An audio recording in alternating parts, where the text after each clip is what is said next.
অনেক ক্যান্সারের রোগীরা আমার কাছে আসে, আমি ডাল কাটি কেটে দিয়ে দিই। কিন্তু যেহেতু ক্যান্সার প্রতিষেধক, বাগানটাই আমার কাছে এখন সব। আগে ছেলে মেয়েদের বড় করছি, ওরা ওদের মতো, এখন আমি এদের নিয়ে আসি, এরাও আমার ছেলে মেয়ের মতো। বাগান এখন আমার ছেলে মেয়ে। কেউ আসলে বাগান দেখতে আসলে আমি চারা দিয়ে দিই একটা, ছাদ কারো যেন ফাঁকা না থাকে। প্রয়োজনে আমি সহযোগিতা করবো, আমার কাছে সব ড্রাগন সব আছে, আর অনেক চারাও আছে, নিয়ে যায় ওরা বাগান করুক। করলে অক্সিজেন, নিজেদের উপকার, অক্সিজেন পাবে, একটু গাছে বাসাও ঠান্ডা থাকে। অর্গানিক তো অবশ্যই খাবে, অর্গানিক তো নিজের তৈরি করার মধ্যে আলাদা। একটা বেগুনের গাছে ওরা বীজ দেয়, সেই বেগুন খাই, আমরা নিজের তৈরি বেগুন খাই। মরিচ কিনতে যাও, মরিচের মধ্যে সব বীজ টিজ দেওয়া। আমরা যে মরিচ খাচ্ছি, আমি তো কখনো মরিচ কিনি না। মরিচ, বেগুন, এসব, যে পুঁই শাক, বিভিন্ন রকম শাক, এসব মালটা, ওর পেঁপে লাউ তো আমার ফার্মে আছেই। আর ওই যে ড্রাগন আমি কোনোদিন কিনি না। ড্রাগন আমার চতুর্পাশে কিন্তু ড্রাগন, সাদাও আছে, লাল আছে।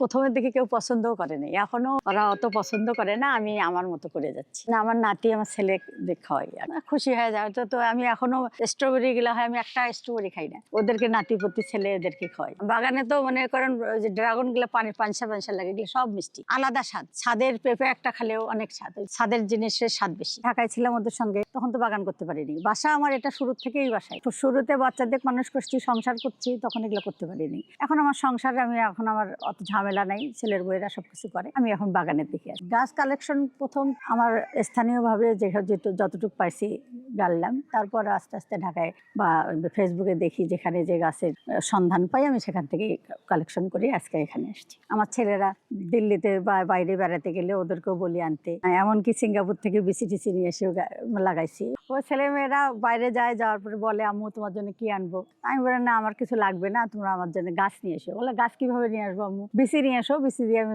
চারা করি, গাছ, বেগুন গাছ, বিভিন্ন রকম গাছ নিয়ে আসে লাগাই। অপরকার 100 তো পার হবে বোধ হয়। পিনাট বাটার আছে, করসল আছে, আলু বখরা আছে, এই ধরনের অনেক গাছ আছে আমার। বিভিন্ন রকম আপেল আছে, এটা মনে হয় সবার কাছে থাকবে না। বিভিন্ন রকম পেয়ারা আছে আমার কাছে, সেই পেয়ারা গুলো সবার কাছে থাকবে না আমার মনে হয়। মানে এইরকম কিছু গাছ আছে, আনকমন গাছ অনেক আছে। বাইরে থেকে গাছ নিয়ে আসলে ওটা লাগাচ্ছি, ভালো লাগে। বিরল তো মনে হয় করসলের গাছটা। এখন ক্যান্সার, যেহেতু ক্যান্সার প্রতিষেধক, পাতাটা ব্যবহার করা হয়। অনেক ক্যান্সারের রোগীরা আমার কাছে আসে, আমি ডাল কাটি কেটে দিয়ে দিই, কিন্তু রাশি নিয়ে যায়। ওটাই আমার কাছে এখন ওষুধে, যেহেতু মানুষের উপকার হচ্ছে, ওটাই এখন বিরল মনে হচ্ছে। ওটাই চারা নিতে গেলে গোড়াটা ভালো আছে নাকি, কলমের জায়গাটা ভালো আছে নাকি, এগুলোর গাছটা একটু মোটা সোটা আছে নাকি দেখিয়ে মানে সংগ্রহ করে নিতে হয়। ফজরের নামাজের উপরে ছাদে আসি আমি, 10টা-11টার দিকে নিচে নামি। আমার কাছে তো কঠিন কিছুই না, সব সহজ হয়ে গেছে আর কি। তাহলে কিভাবে বাগান করলেন আর কিভাবে পরিচর্যা করেন, একাই কিভাবে করেন, সবাই বলে। আমি সব সময় আসি, ভালো লাগে। হ্যাঁ, একটু করে কাজ করবো নিচে, আর উপরে আসি আমি, আবার দেখে যাই। বড় ছেলেটা ওই আমার সঙ্গে সহযোগিতা করে আর কি। একটু সরাসরি আমি করতে পারি না, হাতের ব্যথা ও করে দেয়। আর আমার ছেলে আছে, কর্মচারী আছে, ও আসে একটু গোছাগুছি করতে হয় মাঝে মাঝে। টাকার হিসাব করে নিয়ে আমি খরচ করতে আসি, আমার যা মনে হয় আমি সব আনে রাখি। হাড়গুড়া, নিমখোল থাকতে নিয়েছি, এদের আমি অভাব রাখি না। আমিও খাই, সবাইকে দিই। চারাও আমি সবাইকে দিয়ে দিই, চারা করি আমি কিন্তু খুব ফ্রি। আমার আশেপাশের বাগান গুলো আমি আমার চারা দিয়ে, এরা হ্যাঁ নিজে থেকে বলে বাগান সবাই করুক। হ্যাঁ, আমি যেমন করছি সবাই করুক, ভালো লাগবে, সুস্থ থাকবে। অক্সিজেন ছাড়ে, অক্সিজেন দিচ্ছে, এটা সুস্থ থাকবে, সবাই করলে এটা ভালো।